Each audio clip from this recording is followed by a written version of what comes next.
નમસ્કાર મિત્રો. કક્કાના વર્ણના અનુક્રમમાં સંસ્કૃત શબ્દકોશમાંથી આપણે કેટલાક શબ્દોનો પરિચય કેળવવાની એક જે શૃંખલા શરૂ કરી છે, એ શૃંખલા અંતર્ગત આજે ગ થી શરૂ થતા કેટલાક રસપ્રદ શબ્દોની આપણે વાત કરીશું. ગગન આપણે વાપરેલો શબ્દ છે. ગગન ગગન એટલે આકાશ, આવ, આકાશ, ગગન. ગગન તો ગુજરાતીમાં પણ આ શબ્દ આપણે વાપરીએ છીએ, પણ આ સંસ્કૃત શબ્દ ગગનનો એક બીજો અર્થ થાય છે મીઠું. એનું કોઈ તાત્પર્ય, એને કોઈ પૂર્વાપરનો સંબંધ કે એવું કશું સ્થાપિત થતું નથી, પણ શબ્દકોશ પ્રમાણે ગગન શબ્દનો એક અર્થ મીઠું પણ થાય છે, જે એક આપણા માટે રસનો વિષય બની શકે, જેનું સંશોધન. એ પછી ગ ઉપરથી બીજો એક શબ્દ છે ગંજ. ગંજ શબ્દ પણ આપણે વાપરતા આવ્યા છીએ. કચરાનો ગંજ, સામાન્ય રીતે કચરા માટે જ આ શબ્દ વપરાતા હોય છે, કે છાપામાં પણ આપણે મીડિયામાં પણ આ શબ્દો વપરાતા જોયા છે કે કચરાના ગંજ ખડકાયા છે. તો આ ગંજ શબ્દનો અર્થ જોઈએ તો 5-7 પ્રકારના અર્થ સંસ્કૃત શબ્દકોશ આપે છે. ગંજ એટલે ખાણ, જ્યાં ખોદકામ કરીને વસ્તુઓ કાઢવામાં આવે છે, ખનિજ કાઢવામાં આવે છે, એ ખાણ. બીજું હીરાની ખાણ, સ્પેસિફિક થાય છે કે હીરાની ખાણને પણ ગંજ કહેવાય છે.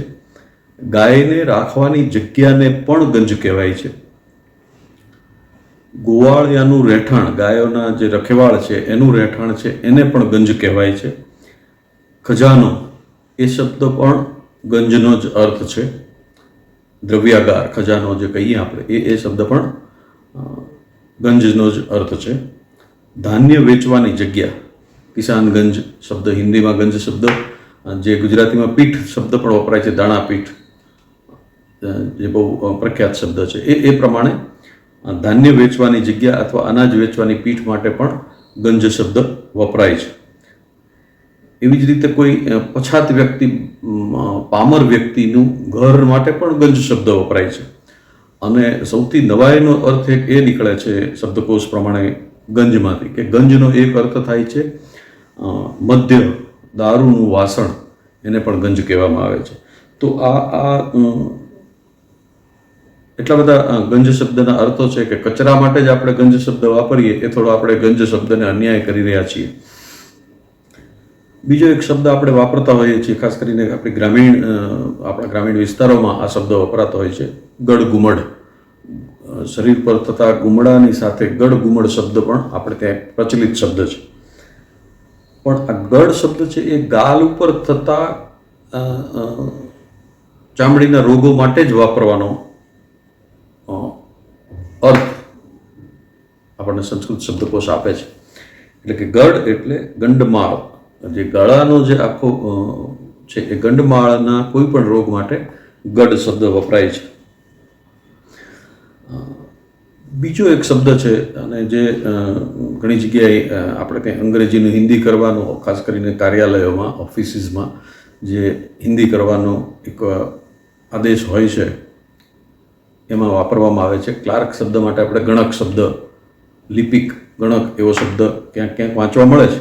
એ ગણક શબ્દ સંસ્કૃત શબ્દકોશ પ્રમાણે જોશી કે દૈવજ્ઞ, દૈવજ્ઞ એટલે જે નસીબને જાણે છે, દૈવ, આપણા નસીબને જેને જ્ઞાત છે, જે જાણે છે, એ દૈવજ્ઞ અથવા જોશી માટે પણ ગણક શબ્દ વપરાય છે. કારણ કે ગણક શબ્દ કદાચ એટલે જોશી માટે વપરાયો છે કે જ્યોતિષ શાસ્ત્ર આખું ગણતરીના પ્રાધાન્ય ધરાવે છે એટલે.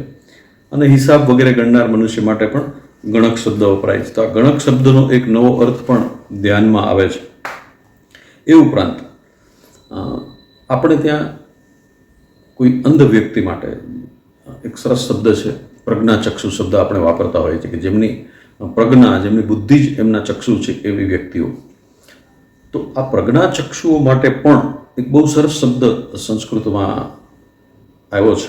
જો કે પ્રજ્ઞાચક્ષુ જેટલો અર્થગાંભીર્ય કદાચ નથી ધરાવતો, પણ ગતાક્ષ, જેની આંખો ગત એટલે જતી રહી છે, ગતાક્ષ, અક્ષ એટલે આંખો, તો ગતાક્ષ શબ્દ પણ અહીંયા પ્રજ્ઞાચક્ષુ લોકો માટે વાપરવામાં આવ્યો છે કટાક્ષ, એ શબ્દ પણ મને છે નવો લાગ્યો અને એમ થયું કે એક રસપ્રદ શબ્દ છે. એ ઉપરાંત એક શબ્દ છે, ઘણી જગ્યાએ આપણે વાપરતા આવ્યા છીએ, ગંધ. ગંધ શબ્દ આપણે વાપરીએ છીએ કોઈ પણ પ્રકારની સુગંધ અથવા દુર્ગંધ, એની વિશે આપણે પૂર્વક લગાડીને વાપરતા હોય છે. તો ગંધ શબ્દ ઉપરથી ઘણા બધા શબ્દો પછી બન્યા છે. દાખલા તરીકે ચંદન છે, તો એ સુગંધ એટલી બધી સરસ હોય છે કે સૌને ગમે છે. એને ગંધરાજ કહેવામાં આવે છે કે ગંધની દુનિયાનો એ રાજા છે. તો એ ગંધ ઉપરથી ઘણા બધા શબ્દો બન્યા છે. પણ ગંધથી ખેંચાઈને આવતી કોણ આવે છે? ગંધથી ખેંચાઈને જે આવે છે, ગંધ પ્રત્યે જે લોલુપ છે, એટલે કે ગંધ લોલુપા, માખી માટે સંસ્કૃત સાહિત્ય, સંસ્કૃત ભાષા ગંધ લોલુપા એવો શબ્દ વાપરે છે. એ પણ એક શબ્દની ઘણી બધી સમૃદ્ધિ સંસ્કૃત ભાષામાં છે એ બતાવે છે.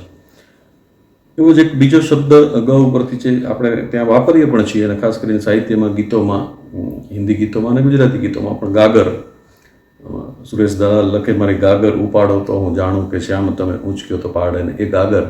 અને હિન્દીમાં પણ ગરગરી શબ્દ એના માટે વપરાયો છે.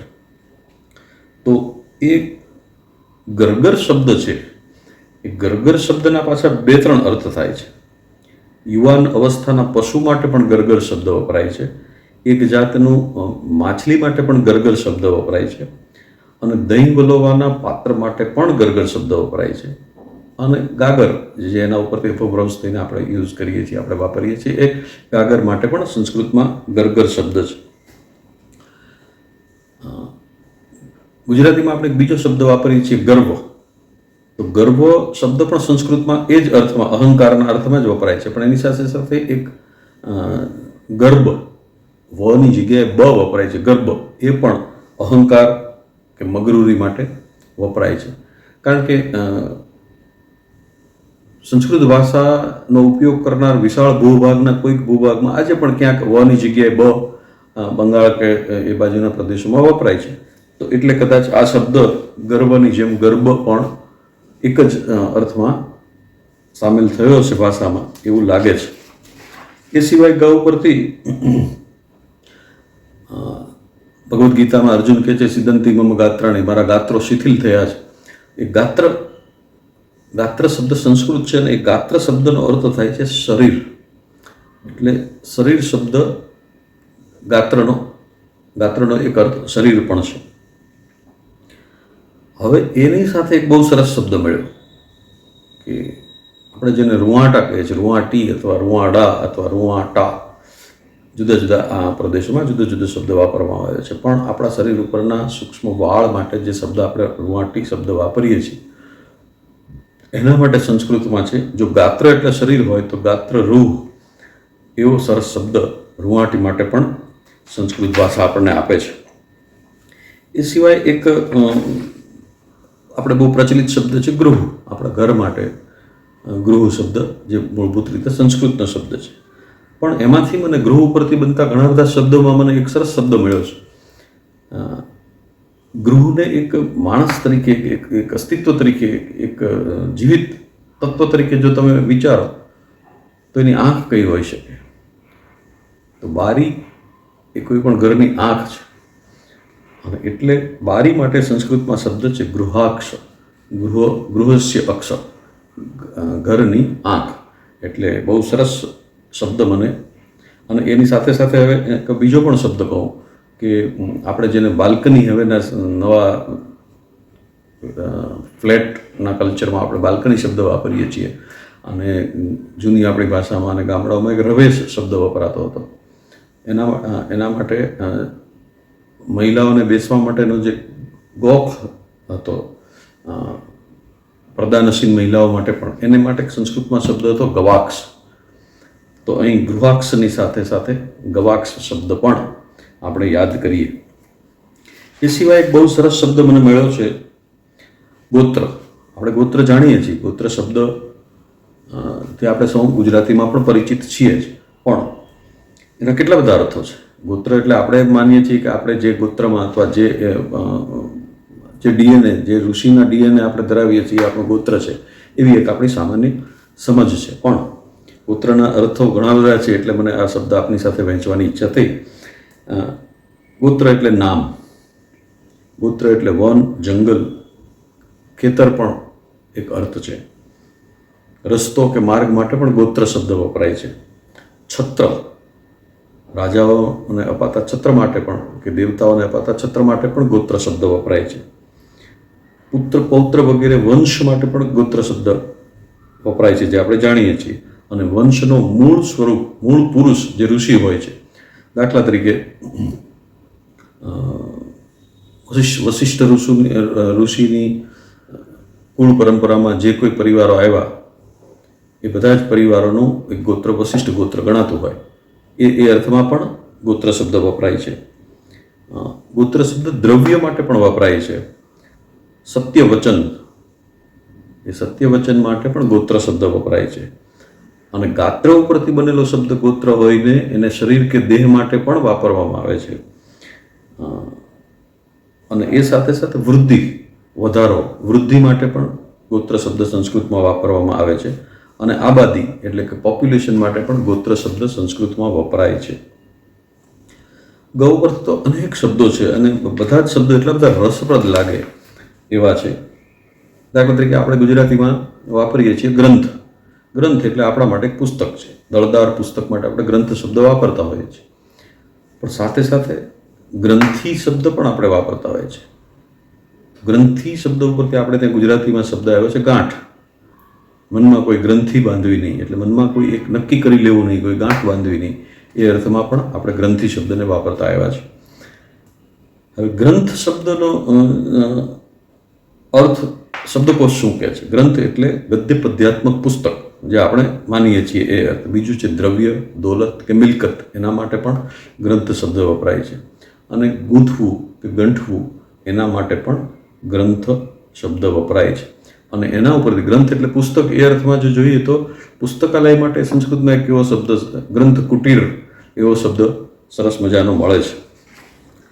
અને ગુજરાતીમાં આપણે ગ્રામ શબ્દ વાપરતા હોઈએ છીએ, જે ગ્રામીણ પ્રજા, ગ્રામ પંચાયત, આ શબ્દોમાં આપણે ગામડા માટે ગ્રામ શબ્દ વાપરતા આવ્યા છીએ. અથવા એક સમૂહનું રહેવાની જે સમૂહ વ્યવસ્થા છે એને માટે પણ ગ્રામ શબ્દ આપણે વાપરતા આવ્યા છીએ. તો એ ગામમાં જ્યાં માણસો રહેતા હોય ત્યાં હરણ જેવા પ્રાણીઓ રહેવાના નથી, કારણ કે હરણ આપણા પાલતુ પ્રાણીઓના વર્ગમાં આવતું નથી. તો ગ્રામમાં એટલે કે જ્યાં માણસો વસે છે એવા કોઈ સમૂહ રહેઠાણ વ્યવસ્થામાં મૃગ ક્યાંથી આવશે? અને પણ છતાં ગ્રામ મૃગ એવો એક શબ્દ સંસ્કૃતમાં છે, અને એ શબ્દ આપણા પાલતુ પ્રાણી કૂતરા માટે વાપરવામાં આવ્યો છે, કે કૂતરા માટે ગ્રામ મૃગ નામનો સરસ શબ્દ છે. એટલે હવે પછી આપણે ખાવાનું આપતી વખતે કે એને ત્યાંથી કાઢી મૂકવા માટે જે કંઈ કરશું, એમાં પણ આપણે હરણને યાદ કરીને, આ શબ્દને યાદ કરીને આપણે વર્તન કરીશું. એવો જ આપણે બીજો શબ્દ જાણીએ છીએ ગ્રીષ્મ. ગ્રીષ્મ એટલે આપણે માનીએ છીએ કે ગરમીના દિવસો માટે આપણે ગ્રીષ્મ, જે આપણી 6 ઋતુઓ છે એમાં પણ ગ્રીષ્મ ઋતુ છે. પણ ગ્રીષ્મ જા શબ્દ લાગે છે જ્યારે પુત્રી માટે આત્મજા વપરાય છે, તો એ જા શબ્દ ગ્રીષ્મને લગાડીએ તો ગ્રીષ્મ જા શબ્દ બને. તો ગ્રીષ્મ જા એટલે શું? તો સીતાફળ માટે ગ્રીષ્મ જા શબ્દ સંસ્કૃત શબ્દકોશ આપે છે. તો આ બધા આવા સરસ શબ્દોથી આપણું ભાષા ઉપરનું આપણું એક સન્માન, આપણો આદર એટલો બધો વધી જાય છે કે આપણી ભાષા કેટલી બધી સમૃદ્ધ છે. આપણી ભાષામાં એવા કેટલા બધા શબ્દો છે કે જે શબ્દો એ સદીઓથી, યુગોથી સંસ્કૃત ભાષાએ સાચવ્યા છે અને એના અનેકવિધ અર્થો સાથે સાચવ્યા છે. એટલે ગૌરવદેવી જેવી ભાષા માટે આપણે આ શ્રેણી શરૂ કરી છે. હવે પછી આપના એપિસોડમાં હું આપને ઘથી શરૂ થતા કેટલાક શબ્દોની રોચક વાતો લઈને આવીશ. ત્યાં સુધી આપને જો આ શ્રેણી ગમતી હોય તો આપના પ્રતિભાવો અને આપના લાઇક્સ મને મળતા રહેશે, તો એ મારા માટે એક સંતુષ્ટિની, એક આનંદની વાત હશે. નમસ્કાર.